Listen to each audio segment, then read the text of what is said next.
Meet Cheryl Mehrkar, the world's first recipient of a fully robotic double lung transplant. The procedure builds on other minimally invasive operations and is aimed at speeding up the healing process and shortening hospital stays. Mehrkar has always been an active person.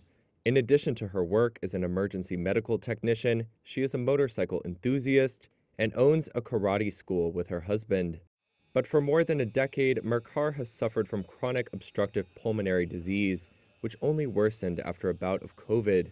The 57-year-old remembers the moment she knew she was in trouble. I remember I had to take a call at a nursing home as an EMT, and the 85-year-old security guard got up those stairs faster than I could.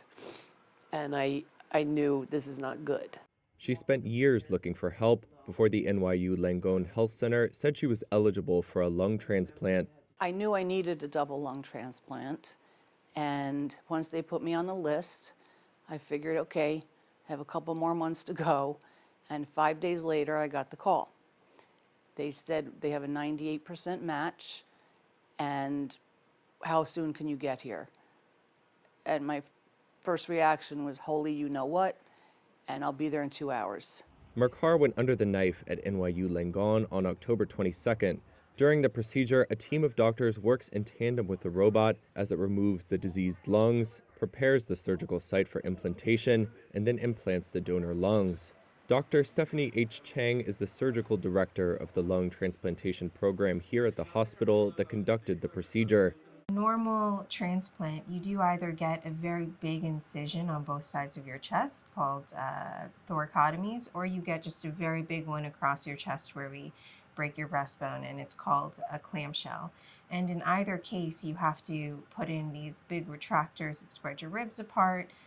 They push on your nerves, and it's just a very big open incision. And so pain tends to be a decent problem for patients afterwards. In terms of the robotic transplant, instead of something that is probably 8 inches in terms of an incision, we can get it down to a 2-inch incision. And so, and then we put the small ports in for the robot, so there's significantly less trauma on the chest wall, so better healing for the patient and less postoperative pain. Less than a month after the surgery, Mehrkar is already up and walking at the hospital. When I walk around, I don't need oxygen to do that, and I can breathe. And sometimes my legs get a little tired, but at least I can still breathe. So it's amazing what it's done for me. As she heals, Mehrkar has had time to reflect on what it means to be the world's first. Cheryl, we were able to do both lungs robotically. You were the first in the world. And when you hear something like that, I don't know how to describe that. That's first in the world. What, there's 8 billion people? And I was the first to have that done. Now, just a few days before she is set to be discharged, she's focused on those who have helped her, including her organ donor. All I know, it was a younger male.